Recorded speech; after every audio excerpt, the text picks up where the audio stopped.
કેમ છો વિદ્યાર્થી મિત્રો? એક નવા ટૉપિક સાથે આપણે હાજર થયા છે.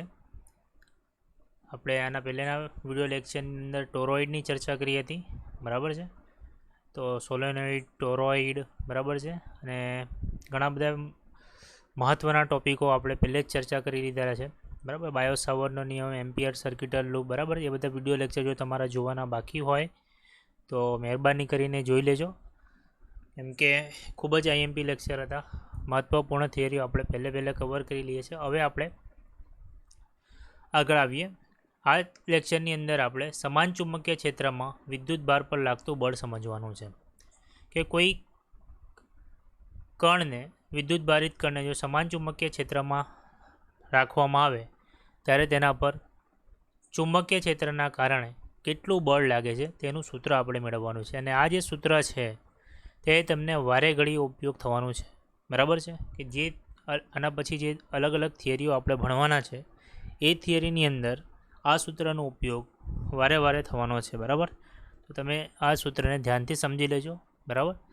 તો આપણે જોઈએ, જ્યારે ક્યુ વિદ્યુત ભાર કણને સમાન ચુંબકીય ક્ષેત્રમાં જ્યારે આપણે દાખલ કરીએ છીએ, તમને દેખાય છે આ જે ક્યુ વિદ્યુત ભારિત કણ છે એને આપણે સમાન ચુંબકીય ક્ષેત્રમાં વી વેગથી દાખલ કરીએ છીએ, બરાબર. વી વેગથી દાખલ કરીએ છીએ અને વી વેગથી થીટા જેટલો ખૂણો બનાવે ચુંબકીય ક્ષેત્ર સાથે, એટલા ખૂણાથી આપણે એને દાખલ કરીએ છીએ. તો આ જે ચુંબકીય ક્ષેત્ર છે તેના પર કેટલું બળ લાગે, એ કોના પર કોના પર આધાર રાખે છે? તો જોઈએ, એ બળનું મૂલ્ય એ તે વિદ્યુત ભારના મૂલ્ય પર આધારિત છે. તો જે વિદ્યુત ભારનું મૂલ્ય વધારે હોય તો તેના પર લાગતું બળનું મૂલ્ય પણ વધી જશે.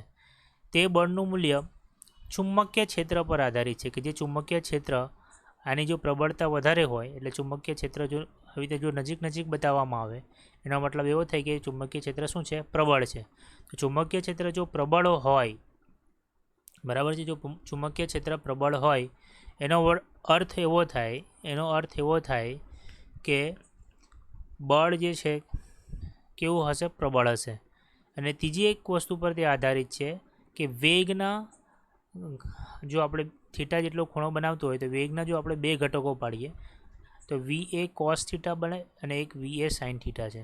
તો એ માત્ર કોના પર આધારિત છે? વી એ સાઇન થીટા, એટલે વેગનો જે વી એ સાઇન થીટાવાળો ઘટક છે એના પર બળનું મૂલ્ય આધારિત છે. તો તમારે આ ત્રણ વસ્તુ યાદ રાખવાની છે કે બળનું મૂલ્ય એ વિદ્યુત ભાર અને ચુંબકીય ક્ષેત્ર અને વી એ સાઇન થીટા પર આધારિત છે. જો હવે આ ત્રણેયને આપણે કમ્બાઈન કરીને લખીએ કે ક્યુ બી વી એ સાઇન થીટા, બરાબર, આવી રીતે લખાશે કમ્બાઈન કરીને. આ 1, 2, 3 એને કમ્બાઈન કરી નાખીએ.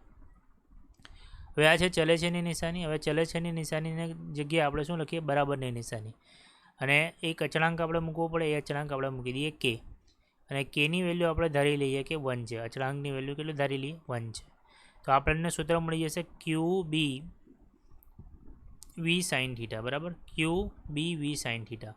આ સૂત્ર આપણને શું આપે છે? આ સૂત્ર ખૂબ જ ઇમ્પોર્ટન્ટ છે. આ સૂત્ર આપણને કોઈ પણ કણને, વિદ્યુત ભારિત કણને જ્યારે ચુંબકીય ક્ષેત્રમાં દાખલ કરવામાં આવે છે તો તેના પર કેટલું બળ લાગે છે એ આ સૂત્ર દ્વારા આપણે મેળવી શકીએ છીએ, બરાબર છે.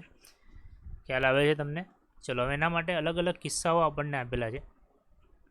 તો પહેલે સૂત્ર અહીંયા લખી દઈએ બાજુમાં, એટલે તમને વધારે ખ્યાલ આવશે. વી ઇઝ ઇક્વલ ટુ, બોલો, વી ઇઝ ઇક્વલ ટુ સૂત્ર છે આપણા પાસે q B v sine theta. ક્યુ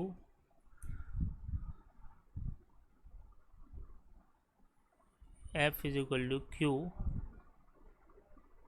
વી બી સાઇન થીટા. આ સૂત્ર છે આપણા પાસે.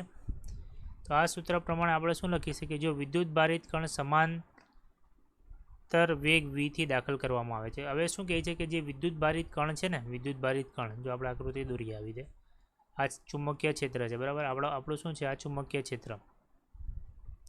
વિદ્યુત ભારિત કણનો જે એને આમ દાખલ કરવામાં આવે, ચુંબકીય ક્ષેત્રને સમાંતર દાખલ માટે વેગની જે દિશા છે એ જ ચુંબકીય ક્ષેત્રની દિશામાં થઈ જાય. એ વિદ્યુત ભારિત કણને સમાંતર વેગથી દાખલ કરવામાં આવે, કે જે સમાંતર સદિશ વેગથી દાખલ કરવામાં આવે, એટલે વેગની દિશા અને ચુંબકીય ક્ષેત્રની દિશા સમાન હોય તો થીટા શું બની જાય? આપણા પાસે 0 બની જાય, બરાબર છે. જો થીટા 0 બને તો આ સૂત્રની અંદર આપણે કિંમત મૂકીએ તો V is equal to Q V is equal to Q V B sine 0, અને સાઇન 0 થઈ જાય તો શું થઈ જાય? બળ શૂન્ય. એનો મતલબ એવો થાય કે આપણે જો સમાંતર કોઈ પણ કણને ચુંબકીય ક્ષેત્રને જો સમાંતર દાખલ કરવામાં આવે ત્યારે તેના પર લાગતું બળ કેટલું હોય? શૂન્ય હોય. બરાબર છે? ખ્યાલ આવે છે કે તમે આવી રીતે ચુંબકીય ક્ષેત્ર હોય અને આવી રીતે વિદ્યુત પ્રવાહ ગતિ કરતો હોય, એટલે વિદ્યુત પ્રવાહ જ ગતિ કરતો હોય કે વિદ્યુત ભાર ગતિ કરતો હોય, તો આ બે વચ્ચે જે બળ લાગતું હોય કેટલું થઈ જાય? શૂન્ય. જો બંને વચ્ચે થીટા જો ખૂણો કેટલો બનતો હોય? શૂન્ય બનતો હોય. થીટા ખૂણો કેટલો બનતો હોય? શૂન્ય. ચુંબકીય ક્ષેત્ર અને વિદ્યુત ભારની ગતિનો દિશા વચ્ચે જે ખૂણો છે તે થીટા બરાબર શૂન્ય બનતો હોય તો બળ કેટલું થઈ જાય? શૂન્ય. હવે આપણને બીજો કિસ્સો આપેલો છે કે વિદ્યુત ભારિત કણને સ્થિર રાખવામાં આવે, એટલે જો ચુંબકીય ક્ષેત્રમાં દાખલ તો કરી દીધા, વિદ્યુત ભારિત કણને આપણે ચુંબકીય ક્ષેત્રમાં અહીંયા દાખલ કરી દીધો, પરંતુ આને ગતિ નથી આપતા, આના પાસે કોઈ વેગ નથી, તો આપણે કહી શકીએ કે વેગનું મૂલ્ય શું થઈ જાય? શૂન્ય. એના માટે આપણે સૂત્રમાં લખીએ જવાબ મળશે ક્યુ વી બી સાઇન થીટા. આ સૂત્ર છે આપણા પાસે બળનું, અને અહીંયા વીનું વેલ્યુ શું મૂકી દેવાની? 0. વીની વેલ્યુ તમે 0 મૂકો સાઇન થીટા તો આખી વેલ્યુ શું થઈ જાય? 0. તો બળ જે લાગે છે એનું મૂલ્ય શું થઈ જાય? 0. ખ્યાલ આવે છે? એટલે કોઈપણ ચુંબકીય ક્ષેત્રની અંદર જ્યારે કોઈ વિદ્યુત ભાર સ્થિર રાખવામાં આવે તેના પર લાગતું બળ શું થઈ જાય? શૂન્ય. જો કણનો વિદ્યુત ભાર ક્યુ બરાબર 0 હોય, હવે આપણે જો કણનો વિદ્યુત ભાર જ શૂન્ય કરી નાખીએ તો પાછું સૂત્ર મૂકીએ F is equal to Q V B sine theta. બરાબર છે? એમાં ક્યુની વેલ્યુ જો 0 મૂકી દઈએ તો F is equal to 0 V B sine theta is equal to શું થઈ જાય? 0. તો વિદ્યુત ભાર જે કણ છે એનો વિદ્યુત ભાર જો શૂન્ય હોય તો બળ શું થઈ જાય? શૂન્ય. બરાબર છે? ચલો હવે આપણે કિસ્સા નંબર 4ની ચર્ચા કરીએ કે વિદ્યુત ભારિત કણને લંબ દાખલ કરવામાં આવે. વિદ્યુત ભારિત કણને આપણે શું કરીએ છીએ? લંબ દાખલ કરીએ. લંબ દાખલ કરીએ એટલે આ આપણું ચુંબકીય ક્ષેત્ર છે. બરાબર છે? અને હવે જે કણ છે તેને કંઈક આ દિશામાં દાખલ કરવામાં આવે તો આ જે ખૂણો બને વેગનો અને ચુંબકીય ક્ષેત્રનો એ કેટલો બની જાય? થીટા બરાબર 90. હવે આપણે શું સૂત્રમાં લખવાનું? ક્યુ વી બી. બરાબર છે? ક્યુ વી બી સાઇન થીટા. તો ક્યુ વી બી સાઇન થીટામાં ક્યુ વી બી લખવાનું અને સાઇનની વેલ્યુ કેટલી મૂકવાની? 0. એટલે અહીંયા જવાબ મળે ક્યુ વી બી. એનો મતલબ એવો થાય કે જો કણને ચુંબકીય ક્ષેત્રમાં લંબ દાખલ કરવામાં આવે છે તો મહત્તમ બળ લાગે છે. શું લાગે છે? મહત્તમ બળ લાગે છે. શું લાગે છે? મહત્તમ બળ. ખ્યાલ આવી ગયો? લંબ દાખલ કરવામાં આવે તો મહત્તમ બળ લાગે છે. ચલો હવે આ જે બળનું સૂત્ર આપણે મેળવેલું એને સદિશ સ્વરૂપે કઈ રીતે દર્શાવી શકાય? હવે આપણે ધોરણ 11માં વાત કરેલી કે જો સાઇન થીટા લાગેલો હોય તો આપણે શું સમજવાનું? ક્રોસ ગુણાકાર, અને જો ડોટ ગુણાકાર હોય તો શું લખવાનું હોય? Cos theta. તો સાઇન છે તો આપણે શું લખવું પડે? ક્રોસ ગુણાકાર. તો આપણે શું લખવું પડે? ક્યુ અને અંદર લખાશે વી ક્રોસ બી. બરાબર છે? તો અહીંયા ક્રોસ ગુણાકાર એનો મતલબ શું થાય? જો ક્રોસ ગુણાકાર તમે છોટો તો વી બી સાઇન થીટા. બરાબર છે? તો આને આપણે આવી રીતે લખી શકીએ. ખ્યાલ આવે છે? ક્યુ વી સાઇન થીટા. આ બધી વિગતો તમારે યાદ રાખવાની છે. આપણે ચર્ચા કરી કે સમાન ચુંબકીય ક્ષેત્રમાં જ્યારે વિદ્યુત ભાર દાખલ કરવામાં આવે છે, તમે વિદ્યુત ભારની જગ્યાએ કોઈ સળિયાને બી વિચારી શકો તો એના પર પણ તમે આવી રીતે અલગ અલગ બળ લગાવી શકો છો. બરાબર? તો તમને જેવું પૂછાય સમાન ચુંબકીય ક્ષેત્રમાં વિદ્યુત ભાર પર લાગતું બળ અલગ અલગ કિસ્સાઓમાં કોઈ નાના MCQમાં બધી વસ્તુઓ પૂછાઈ શકે છે. બરાબર? જે નાના કિસ્સાઓ છે તો તમારે ધ્યાન રાખવાના છે. બરાબર છે? હવે એક નાનો ટૉપિક છે એને પણ આપણે આના સાથે સાંકળી લઈએ છીએ. એ છે લોરેન્સ બળ. એ શું છે? લોરેન્સ બળ. તો એ લોરેન્સ બળ પણ ખૂબ જ IMP ટૉપિક છે અને એ સમજી લઈએ. ખૂબ જ ઇઝી છે. હવે આપણે અત્યાર સુધી વાત કરી ચેપ્ટર નંબર 1ની અંદર. નંબર 1ની અંદર શું વાત કરતા આપણે? કે વિદ્યુત ક્ષેત્ર કોઈ કણને જ્યારે વિદ્યુત ક્ષેત્રમાં રાખવામાં આવે તો શું થાય? વિદ્યુત ક્ષેત્રમાં અત્યારે થોડી વાર પહેલાં આપણે ચર્ચા કરી કે ચુંબકીય ક્ષેત્રમાં રાખવામાં આવે તો કેટલું? વિદ્યુત ક્ષેત્રમાં રાખવામાં આવે તો આપણને ખબર છે ક્યુ ઇન્ટુ ઈ જેટલું બળ લાગે. કોઈ પણ કણને જ્યારે વિદ્યુત ક્ષેત્રમાં રાખવામાં આવે તો તેના પર લાગતું બળ કેટલું થઈ જાય? ક્યુ ઇન્ટુ ઈ. આપણે ચેપ્ટર નંબર 1માં ભણી ગયા. હવે બીજી વસ્તુ આપણે જોઈએ થોડી વાર પહેલે કે જ્યારે કોઈ કણને ચુંબકીય ક્ષેત્રમાં રાખવામાં આવે, કોઈ કણને જ્યારે ચુંબકીય ક્ષેત્રમાં રાખવામાં આવે તો તેના પર લાગતું બળ અત્યારે આપણે જોયું FM એટલે ચુંબકીય ક્ષેત્ર કહી દઉં તો ક્યુ વી ક્રોસ બી. અત્યારે થોડી વાર પહેલે સૂત્ર મેળવ્યું આગળની થિયરીમાં. હવે લોરેન્સ નામના વૈજ્ઞાનિક છે એવું કહે છે જો કણને ચુંબકીય અને વિદ્યુત ક્ષેત્ર બંનેમાં જો કણ રાખવામાં આવે તો તેના પર લાગતું કુલ બળ શોધો. કે કણને આપણે ચુંબકીય ક્ષેત્ર અને વિદ્યુત ક્ષેત્ર બંનેમાં રાખવાના. સમજો આ વિદ્યુત ક્ષેત્ર, આવી રીતે જો વિદ્યુત ક્ષેત્ર હોય અને આવી રીતે જો ચુંબકીય ક્ષેત્ર હોય, સમજો ચુંબકીય ક્ષેત્ર અને વિદ્યુત ક્ષેત્રની વચ્ચે જો કણને રાખવામાં આવે તો એના પર લાગતું કુલ બળ આપણે શોધવાનું છે. તો એના પર લાગતું કુલ બળ બે હોય, એક તો વિદ્યુત ક્ષેત્રના કારણે લાગતું બળ હોય, એક ચુંબકીય ક્ષેત્રના કારણે લાગતું બળ હોય. બરાબર છે. અત્યારે આપણે ચર્ચા કરી કે વિદ્યુત ક્ષેત્રના કારણે લાગતું બળ કેટલું હોય? ક્યુ ઇન્ટુ ઈ. ચુંબકીય ક્ષેત્રના કારણે લાગતું બળ અત્યારે થોડી વાર પહેલાં આપણે સૂત્ર મેળવ્યું q is equal to v cross B, q B v sine theta.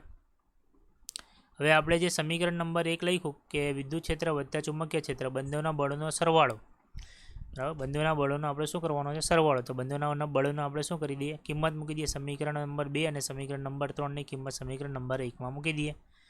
તો અહીંયા થઈ જશે સમીકરણ નંબર પરથી ક્યુ ઇન્ટુ ઈ અને આની કિંમત મૂકાશે તો લખાશે ક્યુ વી ક્રોસ બી.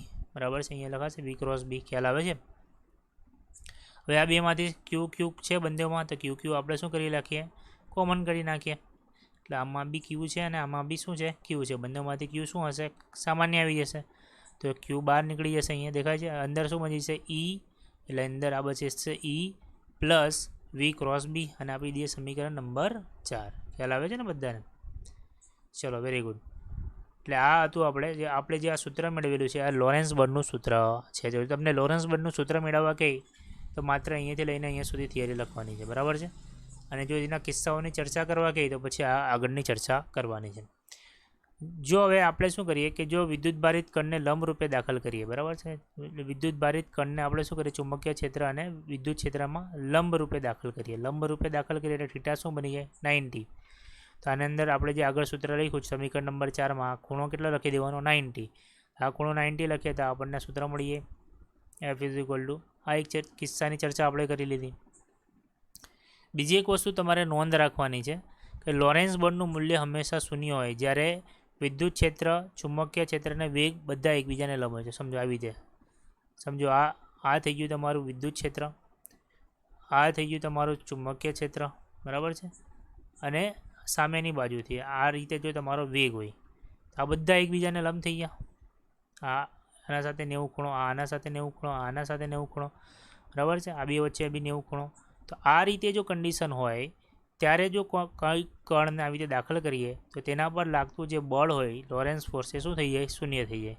આ નોંધ તમારે રાખવાની છે. બરાબર છે. હવે જો બળ શૂન્ય થઈ જાય તો આપણે આ સમીકરણની અંદર સમીકરણ નંબર 5માં બળની કિંમત શું મૂકી દઈએ? શૂન્ય. બળની કિંમત શૂન્ય મૂકીએ એટલે આ બાકીની બધી વિગતો તો આમને એમ જ રહેશે. બરાબર છે.